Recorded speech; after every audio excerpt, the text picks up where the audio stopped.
Record. Mirip banget. Udah, record. Terus aku ngasih kamu hostnya. Yes. Klik. Oke. Change host. Dah. Coba share screen bisa?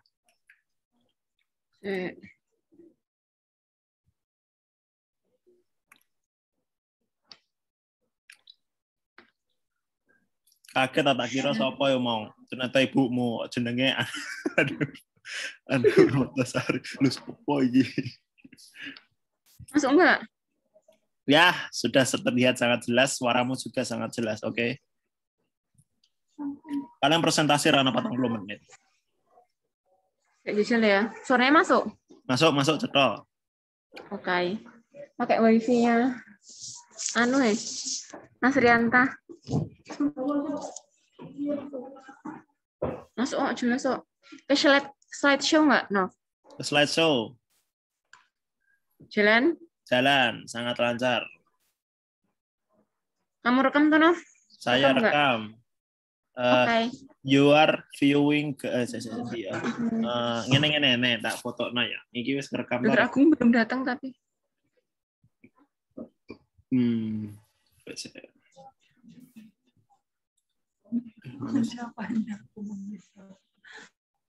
Tuh, kayak gitu udah ya berarti ya. Recording. Pojok kiri atas tulisannya recording bener loh. Ya, sebentar kali sih. Oh, udah kok recording. Vida nggak usah join. Iya.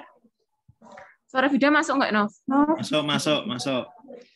Aku Senin gagal lagi, aku belum dapat kasus. Apa? Kasiannya kosong kok hari ini. Kosong. Tuh. Ya wes, ora apa-apa. Kok ndak entuk dhewe ya. Semangat. Terus. Hah? Ngomong apa? Berarti ke besok Sabtu ngano?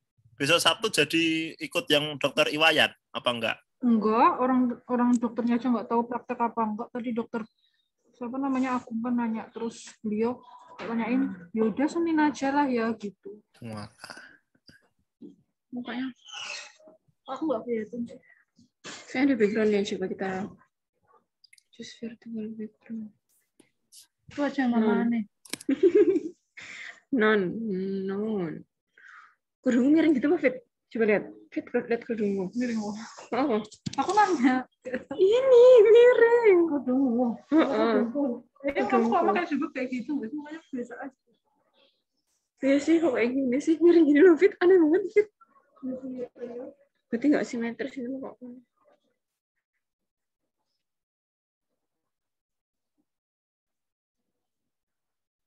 Ini kan mirror ya.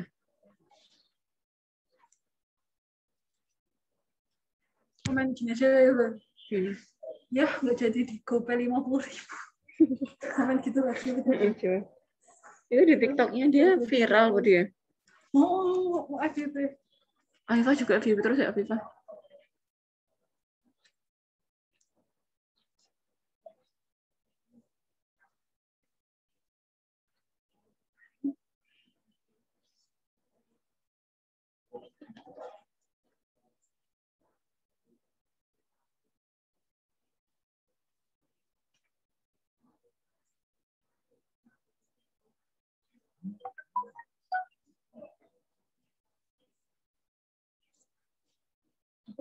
Aku lagi suka lihat Tujuan. Bisa Jadi ayo sekarang kan Jihan. Ini anak kedokteran dulu. Ayo Saras.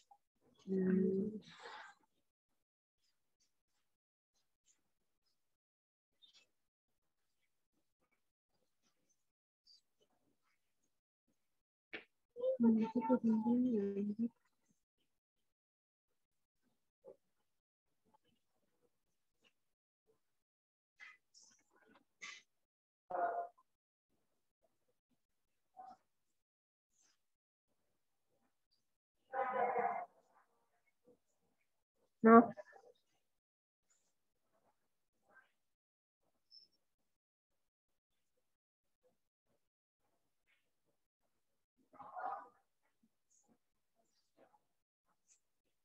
Aku takut terus dengan darahku. Aku disuntiknya. Kenapa ya? Ih, aneh banget perutku. Coba kamu ngaca, Fit. Itu nggak miring. Gimana sih arahnya? Aku harus Aneh banget nih loh. Ini kan ke kiri. Ini kan aku udah tegak nih. Miring kesan. Mana sih Fit yang miring? Nih. Bisa, ini mukaku berarti nggak simetris nggak sih? Enggak.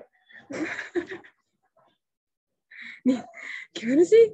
Gini kan berarti. Bener nggak sekarang? Bener nggak? Kamu tuh nggak miring, Fit. Kamu mau coba pakai HP ku coba.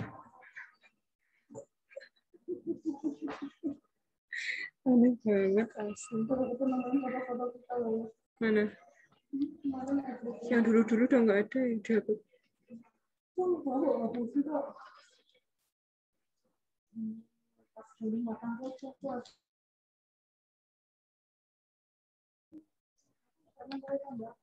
Oh iya.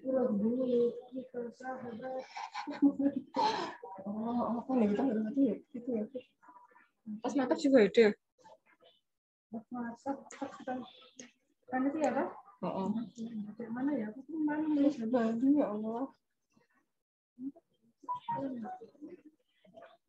Terpencar-pencar betul. Di artis. teman begitu. Nih. Oh iya. Itu ngapain kita, Fit? Ini kan pas kita itu. Ini spora ya? Hei, guys. Semangat. Oh, kamu Fit ini, Fit. Oh, ini mata yang konsum ya kamu, Fit. Masanya gimana nih? Masih cakep ini. Sumpah? Angkatan berapa itu? Aku tahu. Aku udah dokter ini. Ini, ini anak konsum kan ya.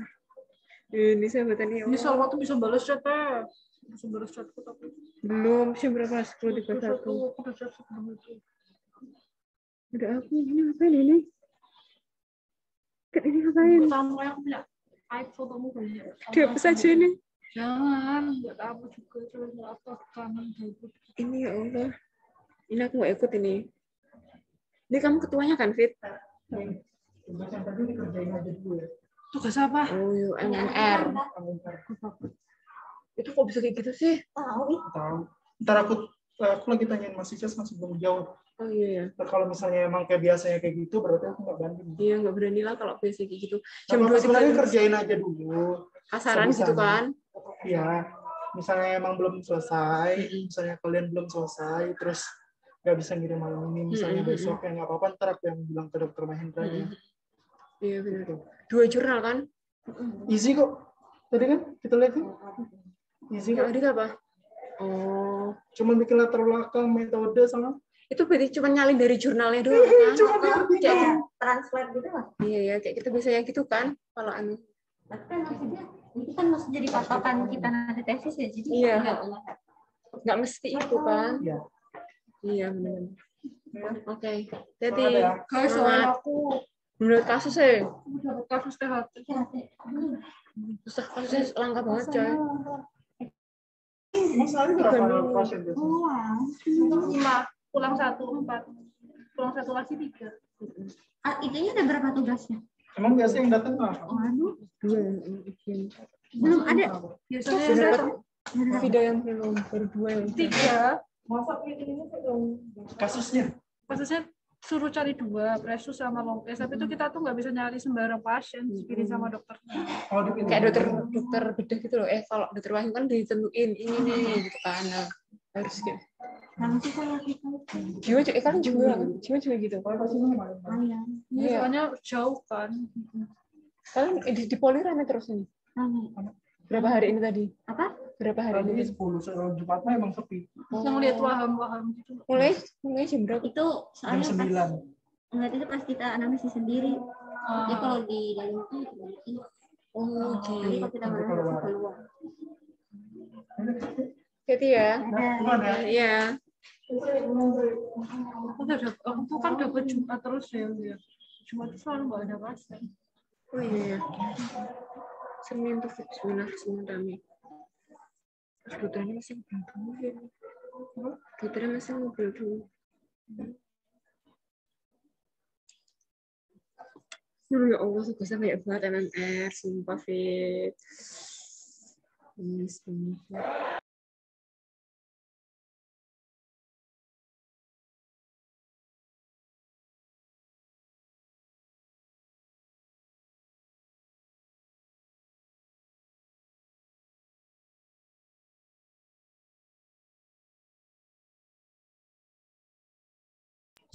Nov ada. Nov, Nggih. kamu udah ngarep tugas MMR belum, Nov? Baru nyari Jurnal jurnal. tayangan aja, Nov. Aku tuh masih bingung mau apa. Saya kepenak. Aku juga bingung ya mau apa. Anu aja Pak ya, payungan aja Pak, Nov. Sama siapa? Sama dokter Maria Ulfa.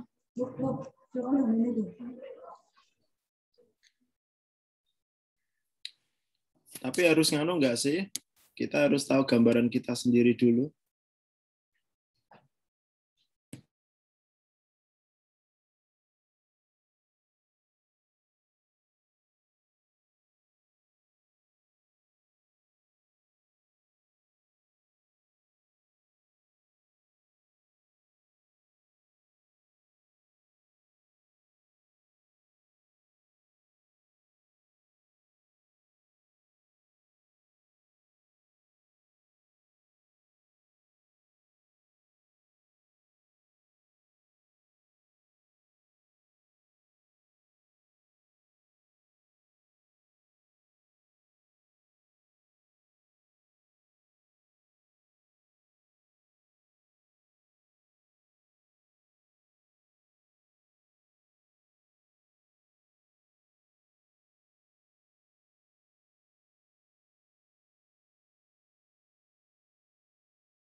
Aku mulai ya, Nov. Oh iya ya.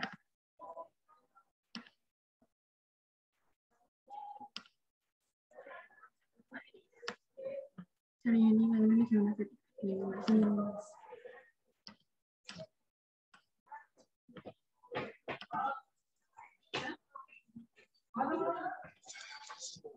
Bismillahirrahmanirrahim. Assalamualaikum warahmatullahi wabarakatuh. Baik, perkenalkan nama saya Bagus Safira Safitri. Di sini sebelum memulai presentasi kasus pada pagi hari ini, saya mengucapkan terima kasih kepada Dr. Agung sudah menyempatkan untuk bisa membimbing pada pagi hari ini.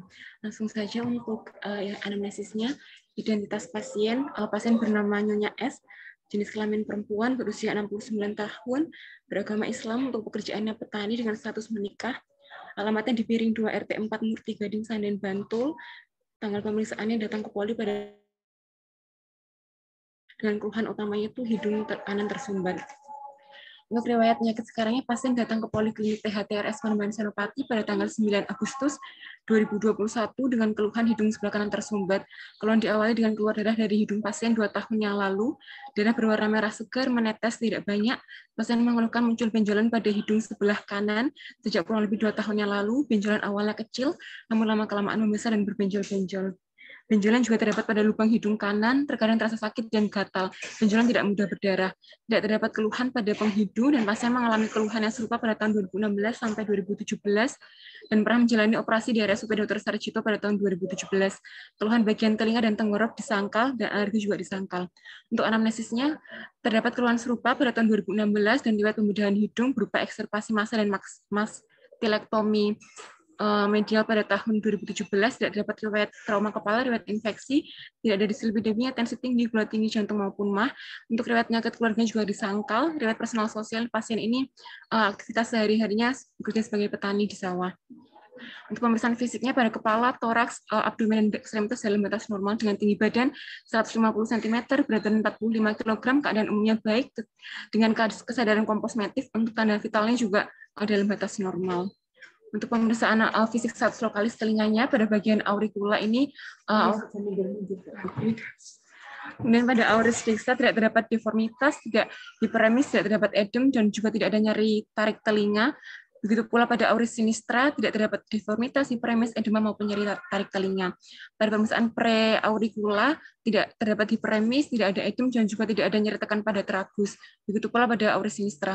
Untuk pemeriksaan retroauricula tidak terdapat hiperemis, tidak ada edem, dan juga tidak terdapat nyeri tekan. Pada auris sinistra juga tidak terdapat hiperemis, edem maupun nyeri tekan.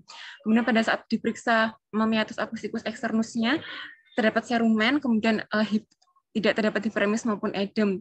Pada auris sinistra tidak terdapat serumen, tidak hiperemis, dan tidak ada edema. Pada pemeriksaan membran timpani tidak terdapat retraksi, tidak bulging, tidak ada perforasi, dan cone of light terlihat pada arah jam 5, dan juga tidak ada hiperemis. Kemudian pada auris sinistra tidak terdapat retraksi, bulging, perforasi. Kemudian untuk cone of light-nya terlihat pada arah jam 7.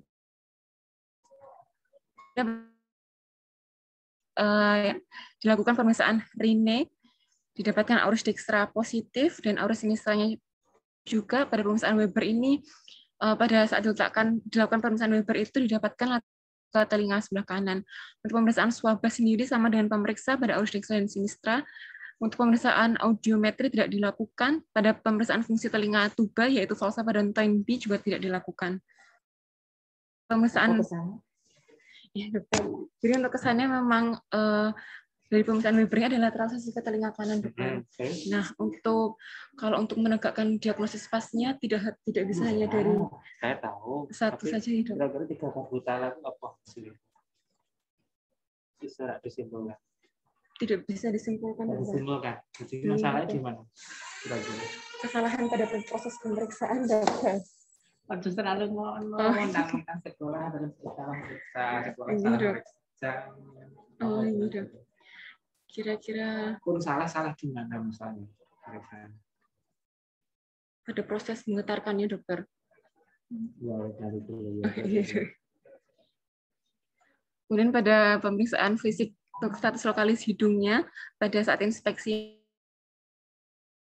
dapat benjolan dengan permukaan berbenjol-benjol dan hiperemis, sedangkan pada bagian sinistra, bentuknya dalam batas normal, tidak deformitas maupun hiperemis. Kemudian terdapat massa di bagian hidung dekstra. Pada saat dilakukan palpasi ini tidak terdapat nyeri tekan dorsum nasi, nyeri tekan alanasi maupun edema pada baik itu pada dekstra maupun sinistra. Dan pada pemeriksaan sinus paranasalis tidak terdapat nyeri tekan sinus frontalis maupun maksilaris pada hidung dekstra maupun sinistra. Untuk kesimpulannya, pada pemeriksaan didapatkan benjolan dengan permukaan berbenjol-benjol pada hidung luar dan kafum nasi kanan. Nah, untuk pemeriksaan rinoskopi anterior, ini pada vestibulum nasinya itu didapatkan benjolan dengan permukaan yang berbenjol-benjol dan hiperemis pada dekstra, kemudian pada sinistranya tidak terdapat hiperemis. Untuk kafum nasinya juga ditemukan benjolan tadi dengan permukaan berbenjol-benjol dan hiperemis. Kemudian untuk pemeriksaan konkanya, untuk konka inferior dan media pada hidung sebelah kanan dan kiri itu dalam batas normal, tidak terdapat edema, dan juga mukosanya tidak hiperemis. Dan pada pemeriksaan meatus nasi juga tidak terdapat mukosa hiperemis maupun sekat mukopurulen. Dan pada septum nasi ini licin, tidak terdapat deviasi septum maupun perdarahan. Untuk pemeriksaan transluminasi pada sinus frontalis dan maxillaris tidak dilakukan. Ini dokter. Sinistra. Oh, saya. Oh ya, saya ada dulu ya, Dok. Ya, Kemudian untuk pemeriksaan fisik berikutnya itu dilakukan rinoskopi posterior. Dapatkan untuk mukosanya itu tidak hiperemis, tidak terdapat sekret, kemudian warnanya juga hiperemis. Kemudian untuk fossa rosemular dan muratus estavisnya tidak diperiksa dan tidak terdapat massa atau tumor. Kemudian ini pemeriksaan bagian tenggorok. Untuk mukosanya sendiri merah muda, tidak terdapat lidah kotor maupun atrofi papil, tidak terdapat gusi hiperemis, dan pasien ini kan menggunakan gigi palsu, kemudian sudah tidak ada gigi geliginya seperti itu. Kemudian ukuran dan bentuk dari uvula itu normal, merah muda, letaknya lurus di tengah. Kemudian untuk tonsilnya mukosanya tenang, ukurannya T1, kriptanya tidak melebar dan tidak tampak adanya detritus. Untuk faringnya tidak terdapat mukosa hiperemis, tidak terdapat edema maupun postnasal grip dari pemeriksaan yang dilakukan. Dan pada pemeriksaan untuk laring, epiglotis, subglotis, dan ventricular obliterasi, cartilago arytenoid juga tidak tampak. Kemudian untuk pemeriksaan yang diusulkan yaitu dapat berupa foto polos sinus paranasal atau CT scan sinus paranasal. Kemudian untuk data penunjang yang berhasil didapatkan itu pasien memang pernah punya riwayat dilakukan pemeriksaan penunjang pada tahun 2016 yaitu multi-slice computerized tomography sinus paranasal dan juga nasofaring, dan didapatkan memang di situ ada lesi di bagian frontalis dan maxillaris. Kemudian pasien juga pernah dilakukan pemeriksaan patologi anatomi pada tahun 2017 dengan hasil berupa adenoid cystic carcinoma. Kemudian untuk diagnosisnya ini dari gejala yang terjadi saat ini yaitu tumor hidung dan sinonasal dengan diagnosis bandingan berupa polip nasal dan karsinoma faring. Untuk tata laksananya sendiri, terapi medikamentosanya diberikan sesuai dengan keluhan yang dirasakan pasien saat ini. Tapi pasien saat ini tidak memiliki keluhan yang memerlukan terapi medikamentosa sehingga diberikan terapi non-medikamentosa berupa edukasi terkait kemungkinan-kemungkinan penyakit yang bisa dialami oleh pasien, termasuk dapat mengarah ke arah keganasan atau berulang seperti yang keluhan dulu itu, keganasan berulang, atau proses pengobatan yang akan dijalani ke depan seperti apa, termasuk juga memberikan edukasi tentang pemeriksaan penunjang yang diperlukan untuk menegakkan diagnosis pasien, serta merujuk pasien ke dokter spesialis telinga, hidung, tenggorokan, dan kepala leher. Berdasar teorinya sendiri, dari definisinya tumor ini merupakan diartikan sebagai neoplasma atau lesi padat yang terbentuk akibat pertumbuhan sel tubuh yang abnormal yang mirip dengan gejala bengkak berupa benjolan. Kemudian untuk definisi selain itu disebut juga sinonasal. Ini merupakan tumor yang berasal dari rongga yang dibatasi oleh tulang-tulang wajah yang merupakan daerah yang terlindung. Jadi tumor yang timbul di daerah ini tuh sulit diketahui secara dini. Nah, tumor sinonasal ini sendiri dan tumor ganas seperti itu. Iya, dokter. Iya, ada. Ini untuk anatominya sudah disampaikan juga kemarin, sempat kita anatomi review hidung. Jadi rangka hidung ini terdiri dari tulang. Siap. Kemudian untuk epidemiologinya, jadi kejadian keganasan pada sinonasal ini sebenarnya jarang terjadi. Di seluruh dunia itu hanya sekitar 1% dari keganasan seluruh tubuh dan 3% dari seluruh keganasan di kepala dan leher. Untuk angka kejadian tertingginya itu di Jepang, yaitu 2-2,6% setiap 100.000 penduduk.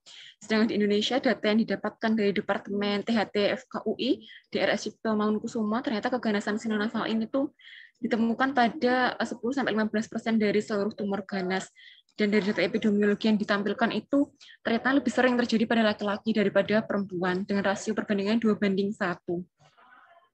Untuk penyebabnya sendiri, penyebabnya itu sebenarnya untuk etiologinya belum diketahui secara pasti, tapi diduga beberapa ada zat kimia atau bahan industri merupakan penyebab seperti misalnya nikel, debu kayu, kulit, formaldehid, kromium, minyak isopropil, dan lainnya.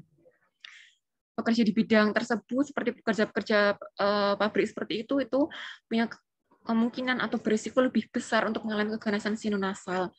Kemudian untuk laporan kasusnya sendiri, adenokarsinoma sinus ethmoid ini pada pekerja industri penggergajian kayu dan pembuatan mebel itu cukup banyak. Seperti yang kita ketahui, faktor risiko yang meningkatkan kemungkinan terjadinya keganasan itu bisa dari pola hidup, yaitu konsumsi alkohol, merokok, dan makanan-makanan yang pengawet dan juga diasin. Makanan-makanan bisa untuk menurunkan resiko terjadinya keganasan itu kita tahu buah-buahan, sayur-sayuran, dan pola hidup yang baik. Ya dok, makan pengawet dok. Asin. Iya dokter. Untuk kimia. Tapi di asin itu bertujuan untuk mengawetkan ya dok. Di kulkas kan pakai es batu. Mesin nelayan nangkap ikan. Diawet dulu ya dok ya. Iya kan, dengar. Kalau itu masih segar dok ikannya. Asin di asin biasanya kan bisa memperpanjang jangka penyimpanan dokter. Kalau asinan itu ternyata kurang sehat, lebih bagus sayuran-sayuran yang segar gitu dok. Asinannya biasanya asinan apa ya, mangga. Ya bisa memungkinkan tuh. Asinan Bogor itu kurang sehat ya dok. Iya dok. Saya lanjutkan ya dok. Nah, ini untuk klasifikasinya berdasarkan air sifatnya itu adalah jinak dan ganas. Jadi untuk pengertian kavitas nasi atau rongga sinus paranasal yang biasanya tumbuh secara perlahan dan tidak menyebar ke bagian lain dari tubuh. Kemudian dapat timbul di dalam sinonasal, masuk di pembuluh darah, syaraf, tulang, dan juga tulang rawan. Paling sering pada kelompok yang jinak itu yaitu papillomas. Jadi secara makroskopik atau secara terlihat mata itu mirip sama polip, tapi pada tumburan jinak ini dia padat dan tidak mengkilat. Untuk dua jenis papilloma itu ada yang exofitik atau fungiform dan endofitik atau papilla inverted. Papilloma inverted ini sendiri sangat invasif dan dapat merusak jaringan di sekitarnya, sering dijumpai pada laki-laki usia tua. Kemudian untuk kelompok yang ganas itu paling sering itu karsinoma sel squamous sebanyak 70%, kemudian diikuti karsinoma tanpa diferensiasi dan tumor asal kelenjar. Di mana sinus yang paling sering terkena untuk keganasan itu yaitu sinus maksila sebesar 65-80%, kemudian ethmoid 15-25%, dan hidung itu sendiri. Untuk sinus yang jarang terkena itu yaitu sphenoid dan frontal.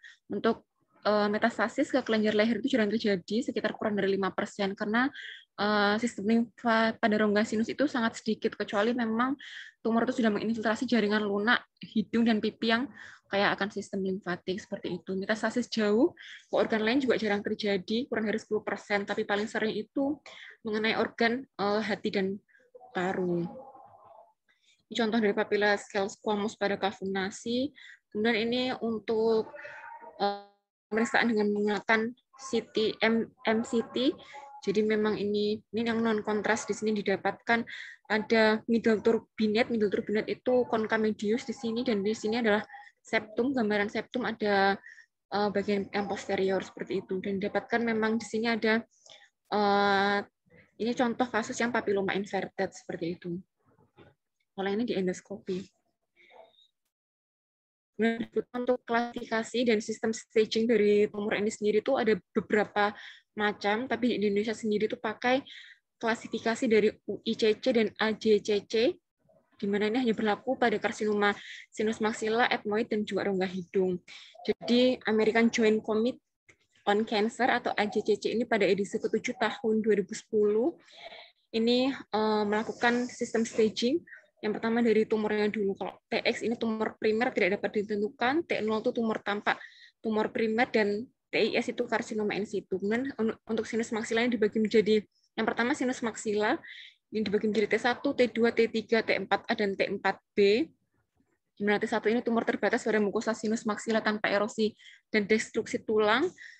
Kemudian T2 ini tumor menyebabkan erosi dan destruksi tulang hingga ke palatum dan atau meatus media tanpa melibatkan dinding posterior dari sinus maksila dan fossa pterygoid.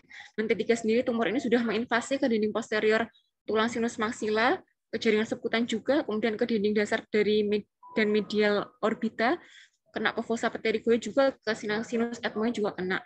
Untuk T4A dan T4B ini tumor sudah menginvasi bagian anterior orbita, kena ke kulit pipi, fossa pterygoid, fossa infratemporal, fossa cribriformis juga, kemudian juga kena ke sinus sphenoid dan atau frontal. Nah, untuk T4B tumor menginvasi salah satu dari apex orbita, dura mater, otak, fossa cranial media, nervus cranialis, dari maxillaris, nervus trigeminal kan ada 3 ya, dan nasofaring atau kena ke clivus juga. Kemudian untuk di maksila yang pertama, kemudian yang kedua ke kavunasi dan sinus ethmoid itu juga ada T1, T2, T3, T4A, dan T4B. Kemudian berikutnya untuk kelenjar getah bening regional ini yang N. Jadi kita melihat pembesaran kelenjarnya. Untuk NX sendiri tidak dapat ditentukan pembesaran kelenjarnya. N0 tidak ada pembesaran kelenjar. N1 ini pembesaran kelenjar ipsilateral kurang dari sama dengan 3 cm.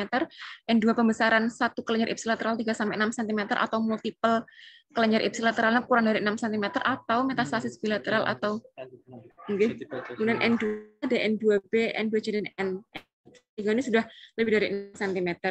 Kemudian untuk metastasis jauhnya kita lihat M0 ini tidak ada metastasis jauh dan M1 terdapat metastasis jauh. Kemudian ini untuk stadiumnya kita bisa lihat ada stadium 0, 1, 4A, 4B, dan 4C. Kemudian Union for International Cancer Control ini mengeluarkan penata laksanaan berdasarkan dari stadium. Untuk stadium 1 di radioterapi. Ini dokter, tapi ternyata sama dokter.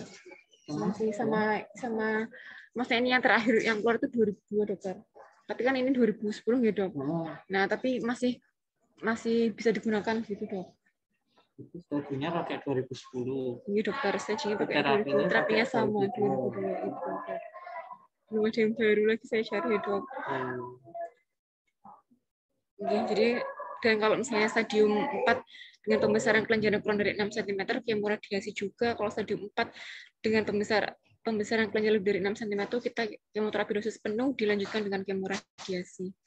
Kemudian berikutnya tadi gejala dan tandanya, jadi tergantung dari asal primer tumor serta arah dari perluasannya, di mana tumor dalam sinus maksila itu cenderung tanpa gejala timbul setelah tumor itu bisa membesar, jadi mendorong atau menembus dinding tulang, meluas ke rongga hidung, rongga mulut, pipi, atau orbita, di mana gejala dan tandanya yang paling khas itu dari tumor hidung dan sinus paranasal itu ada gejala nasal, gejala orbita, gejala oral, gejala facial, dan gejala intrakranial.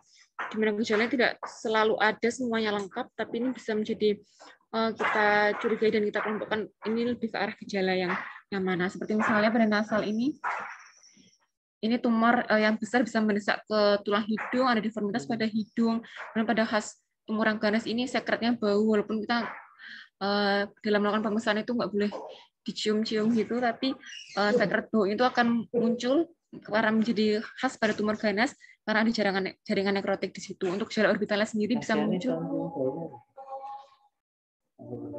Bisa nggak ya? Bisa dokter. Nyium bau dari hidungnya sendiri. Pasiennya ngeluh juga. Bau hidung saya. Hidung saya berbau. Ada hewannya biasanya dok. Hah? Hewan yang kalau pasien bau hidungnya berbau. Nah, sekret bau ini maksudnya ini pasiennya apa lingkungannya gitu. Oh. Lingkungan di sekitar hidungnya yang tidak sengaja tercium oleh pemeriksa dokter.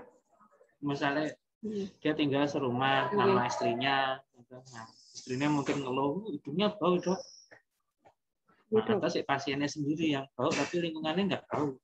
Lagi saya ingin maksud. Nah, misalnya saya duduk gini, saya bau, jenengan nggak bau, saya yang komplain gitu. Atau saya bau, tapi jenengan yang komplain. Oh iya dokter. Jadi untuk bau ini sing bau siapa?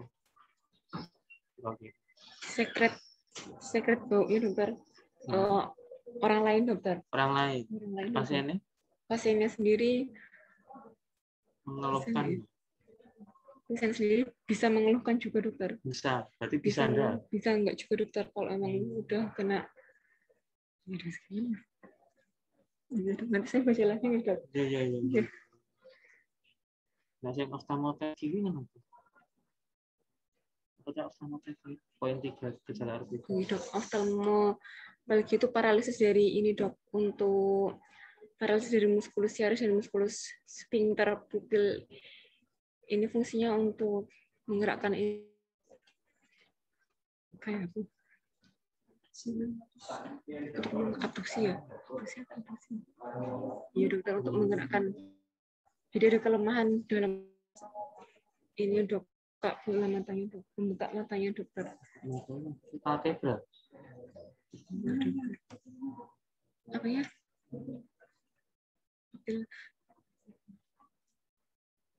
Diplopia kan ya. Gangguan organ. Uvora ya saya tahu. Nah, oftalmopegi ini bentuknya ini. Bisa THT itu oftalmoplegia lupa ya. Plegia, kelemahan dari kamu tipu loh.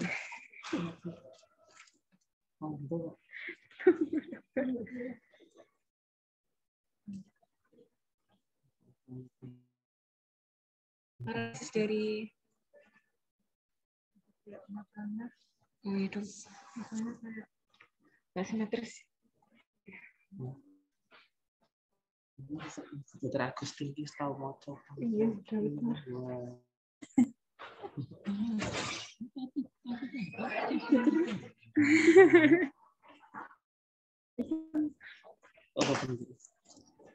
bentuknya ini dokter, ada salah satu kan tidak bisa jadi cuma salah satu mata ya dok. Ada kelemahan di salah satunya, jadi bentuknya itu nggak simetris dokter.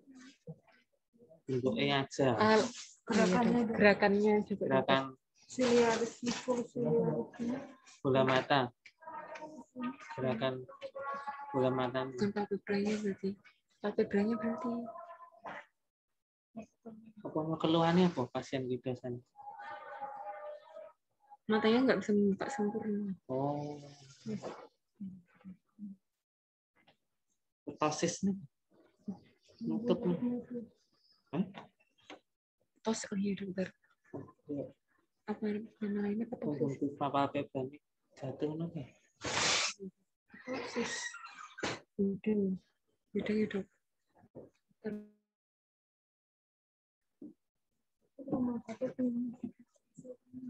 Kalau sphincter, kalau muskulus siaris sama muskulus sphincter pupil itu kan buat abduksi bola mata atau Siliaris tadi bodi yang gerakan abduksi, itu kan dia ada abduksi gitu. Dokter nanti buat PR ya dok. Buat PR ya dok. Ya kalian semua itu kan gejala awal. Artinya kita topik awal tadi kan hidung tuh. Tapi ternyata gejalanya kita di mana-mana. Jadi nanti ketika kita dapat pandangan ada kasus ini kok pandangan ganda saya, kan tidak semata-mata ini gangguan mata titik. Tapi jangan-jangan mata ini diganggu oleh masalah di tempat lain. Kemudian itu apa? Si oral itu misalnya dia pakai gigi palsu udah lepas misalnya, apa gigi palsunya yang sudah rusak, atau terus ini tempat tertanamnya gigi palsu itu ada masalah. Terus fasial barangnya bagus, anestesia, parestesia, ini gangguan saraf ini. Waduh, berarti sarafnya, padahal ternyata ya itu. Jadi memang tapi bentuk gejalanya kan dia tidak semata-mata mesti masa hidung itu di hidung, masa mata, tumor mata di mata. Nah, ya gitu.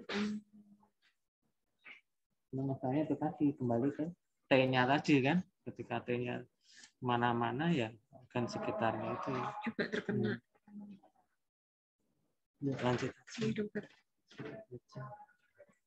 Kemudian untuk diagnosis sendiri ini ditegakkan berdasarkan beberapa rangkaian pemeriksaan, termasuk tindak anamnesis, pemeriksaan fisik, dan pemeriksaan penunjang, di mana untuk diagnosis pastinya itu memang harus diketahui lewat pemeriksaan histopatologi. Menurut anamnesisnya, jadi 80% informasi yang kita peroleh dari pasien itu bisa membantu kita untuk menegakkan diagnosis. Kemudian beberapa hal yang perlu diketahui, itu ada apakah terdapat hiperestesia atau anestesia pada daerah pipi, kemudian masa atau radangnya pada bagian wajah, dan rasa kebas atau keluhan gigi yang goyang atau longgar tadi, dan pilihan ganda atau diplopia, kesulitan membuka mulut, kemudian keluhan seputar area hidung seperti hidung tersumbat, adanya obstruksi di rongga hidung, hidung mengeluarkan sekret atau darah, rasa nyeri, nyeri kepala, pusing, gangguan penciuman, dan masih banyak lagi. Jadi pertama kali kita lihat wajah pasien dulu, asimetri atau tidak, kita lihat apakah ada proptosis di penonjolannya. Dan dari penonjolan itu sudah bisa memberikan kita bantuan. Ini letak tumor itu di sebelah mana ya? Kalau misalnya penonjolan matanya itu lebih terdorong ke arah atas, itu bisa kemungkinan itu tumornya berada di sinus maksila. Kalau dia penonjolan proptosisnya itu ke bawah atau ke lateral, kemudian itu kita bisa curiga mengarah ke sinus frontal atau ethmoid. Kemudian kita periksa konfirmasi dan nasofaringnya dengan cara rinoskopi anterior dan posterior tadi. Kita deskripsikan masa sebaik mungkin. Kalau misalnya kita lihat itu permukaannya licin, itu kita curiga ke arah tumor jinak. Apabila kita curiga ke tumor ganas, kalau kita periksa permukaannya berbenjol-benjol, dia tuh diperiksa dikit itu mudah rapuh, kemudian mudah berdarah, itu kita curiga ke arah ganas. Jika dinding lateral kavum nasi itu terdorong ke medial, kemungkinan tumornya tadi berada di sinus maksila. Kita juga lakukan inspeksi di rongga mulutnya, di rongga oral. Kita palpasi juga dengan memakai sarung tangan, palpasi gusinya, kemudian rahangnya, rahang atas, palatumnya juga. Di situ apakah ada nyeri tekan, penonjolan, atau gigi goyah juga kita tanyakan. Kita periksa. Dan kita lakukan pemeriksaan nasoendoskopi dan sinuskopi untuk membantu menemukan tumor dinding. Kita juga periksa adanya pembesaran kelenjar leher, dicari meskipun tumor itu jarang metastasis ke leher, tapi penting untuk kita periksa sampai ke lehernya juga. Dan pemeriksaan penunjangnya itu yang direkomendasikan berupa foto polos sinus paranasal, walaupun dia ini kurang berfungsi dalam mendiagnosis dan menentukan perluasan tumor, tapi ternyata ini sangat membantu sebagai diagnosis tahap awal, terutama memang bila terdapat erosi tulang dan perselubungan padat unilateral, harus dicurigai ke arah keganasan seperti itu. CT scan juga bisa dilakukan, ini merupakan sarana yang terbaik karena lebih jelas memperlihatkan perluasan tumor dan destruksi pada tulang. Kemudian untuk MRI sendiri ini bisa untuk membedakan jaringan tumor dari jaringan normal, tetapi kurang begitu baik dalam memperlihatkan adanya destruksi tulang. Foto polos juga diperlukan pada foto polos paru untuk melihat apakah sudah bermetastasis sampai ke paru atau belum. Tapi yang paling penting untuk menegakkan diagnosis pastinya apakah dia itu keganasannya seperti apa itu dengan menggunakan histopatologi. Jadi bisa tumor jinak itu ada yang epitelial, non epitelial, dan tumor odontogenik. Sedangkan tumor ganas itu ada epitelial dan non epitelial juga. Menurut tata laksananya pilihan modalitas terapinya itu ada penyinaran, kemoterapi, dan pembedahan. Jadi tata laksana utamanya memang berupa pembedahan bersama dikombinasikan dengan modalitas terapi yang lain, yaitu radiasi dan kemoterapi sebagai adjuvan itu. Walaupun si pembedahan ini tuh punya angka mobilitas yang cukup tinggi, tapi dia memang masih dipilih karena bisa mengangkat tumor secara lengkap. Pada beberapa kasus seperti tumor yang udah metastasis jauh, sudah meluas ke sinus cavernosus bilateral atau tumornya sudah mengenai kedua orbita, tindakan pembedahan ini dikontraindikasikan. Berikutnya ada kemoterapi. Kemoterapi ini bermanfaat pada tumor ganas dengan metastasis atau residif itu berulang atau jenis yang sangat baik dengan kemoterapi. Contohnya misalnya limfoma malignum. Jadi pada tumor jinak ini langsung dilakukan ekstirpasi tumor sebersih mungkin. Kemudian pada tumor yang ganas ini tindakan operasi harus radikal mungkin. Biasanya dapat dilakukan maksilektomi, ada medial, total, atau radikal. Di mana maksilektomi radikal ini dilakukan pada tumor yang sudah mengenai seluruh dinding sinus maksila dan sering juga masuk ke rongga orbita. Sehingga pengangkatan maksila ini dilakukan secara en bloc disertai ekstenrasi dari orbita. Jadi diangkat seluruh bola mata dan jaringan orbitanya. Kalau misalnya tumor sudah masuk ke rongga intrakranio, dapat dilakukan reseksi kraniofacial atau jika diperlukan dilakukan kraniotomi juga tindakan ini, tapi butuh berkolaborasi dengan dokter bedah syaraf. Jadi ini perjalanan penata laksanaan pada tumor ganas hidung itu sebelum tahun 1980 tuh cuma hanya diberikan penyinaran, Kemudian pada awal tahun 80, selain penyinaran ditambahkan terapi sitostatika berupa obat kemoterapi tadi, dimulai pula tindakan operasi untuk penanggulangan tumor. Jadi pada tindakan operasi pada stadium awal itu berupa maksilektomi parsial, dan pada stadium lanjut dilakukan maksilektomi total.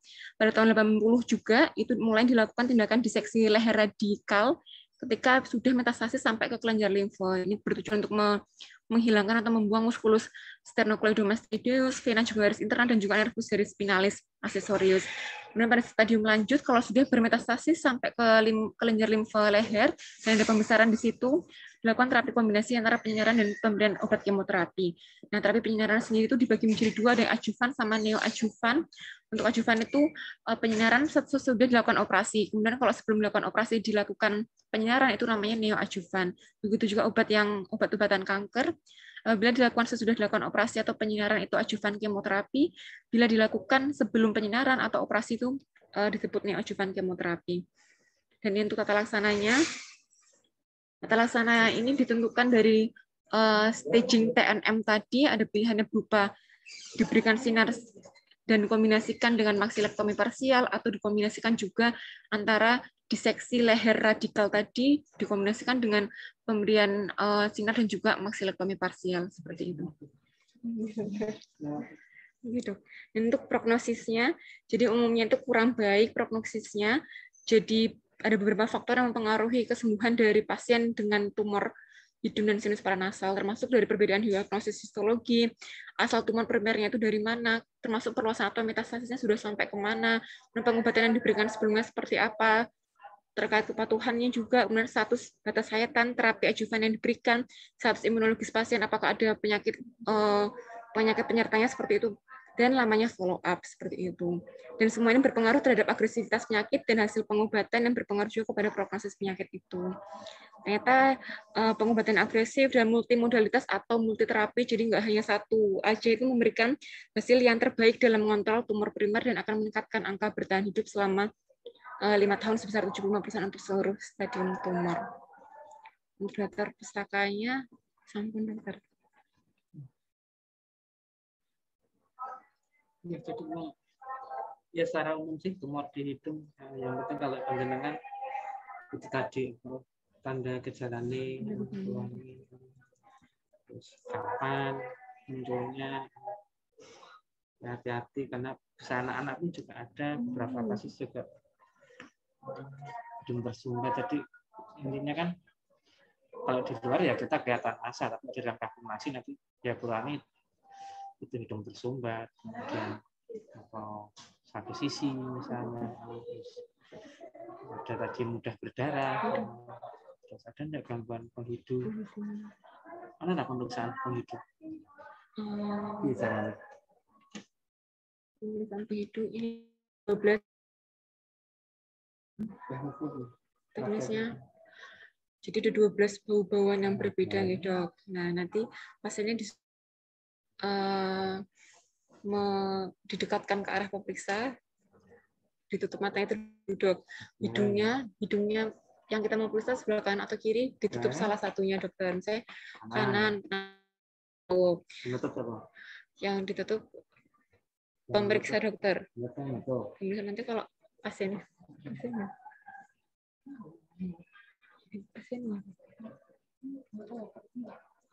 yang nutup dari pemeriksa dokter. Dari pemeriksaan dokter. Kemudian nanti ada 12 yang berbeda diperiksakan satu-satu. Nanti kita checklist itu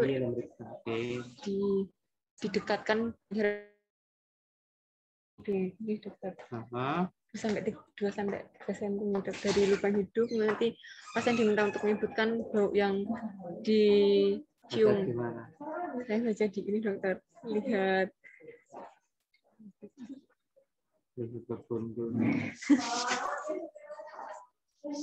Sinifer itu dokter. Bukunya panduan kelas UM.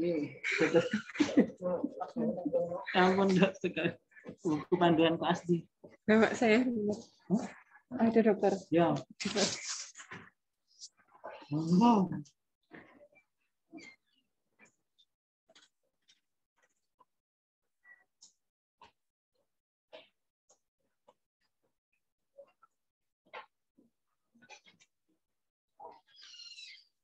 Enggak di situ.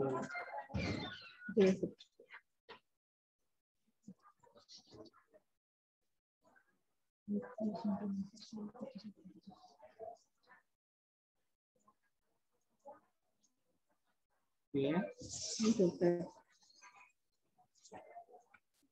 2 cm dari lubang hidung dokter. Dengan waktunya durasinya itu 3-4 detik. Kemudian antar pemisahan ke berikutnya itu diberikan jarak 30 detik dokter. Kemudian kita tidak boleh mengenai kulit hidungnya dok. Ya, kemudian setelah itu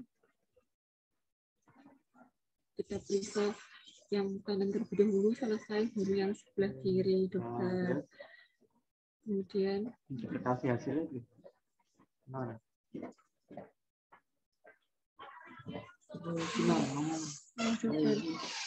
Parsial.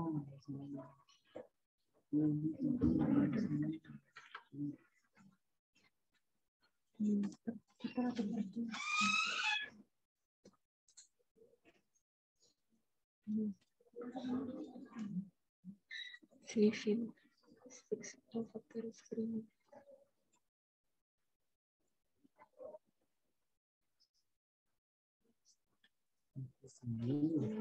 Tahu hidung itu bolong apa bisa bernafas atau enggak ini? Long.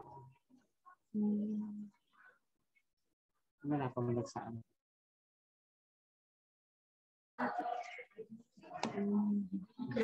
Patensi. Patensi hidung. Pakai kateter hidung. Iya.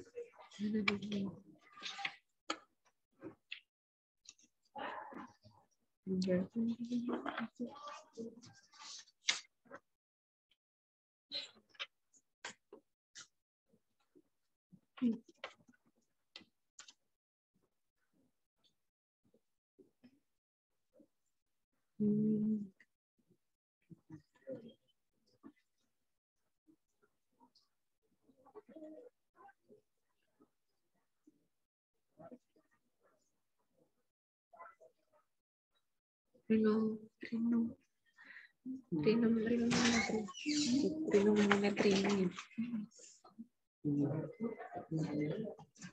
Ini dokter diukur hambatan aliran udara nasal dengan pengukuran kuantitatif dokter pada aliran dan tekanan udara nasal.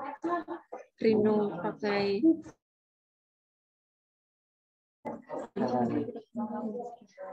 belum tahu dokter. Oh ya. Karena kadang itu ya juga ada. Coba dilihat itu hidungnya bolong, nggak ada hambatan, nggak ada sumbatan. Tapi kadang pasien juga kalau pasien kok nggak plong ya dok, misalnya kayaknya ada mampet ya dok. Kalau kita lihat tuh bolong. Ada gangguan seperti itu.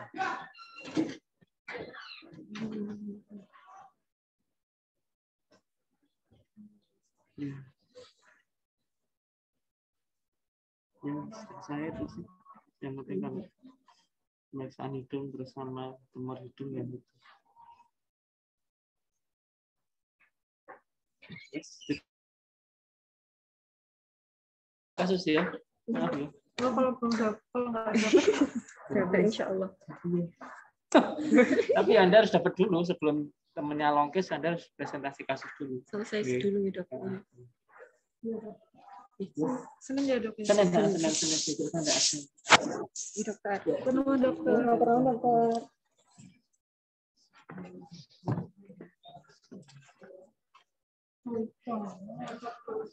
Apa?